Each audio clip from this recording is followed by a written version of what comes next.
Flying Southwest and your flight gets delayed? You soon could be entitled to a $75 credit just for your trouble, not including all the other things you'd get for that.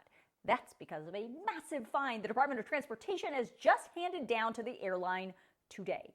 So here's what's going on. Do you remember back last holiday between Christmas and New Year when Southwest had a huge meltdown and there were thousands of canceled flights and 2 million passengers impacted?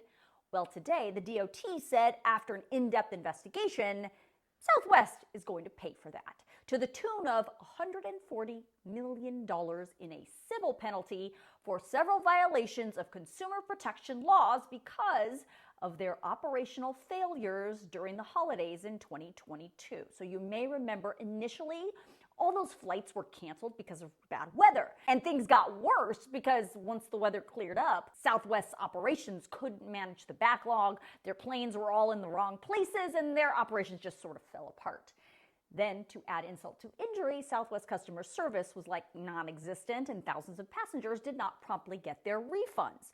So now the DOT has ordered Southwest to put the majority of that $140 million fine, about $90 million, into a compensation system for future passengers who may get impacted by significant delays and cancellations when it's Southwest's fault.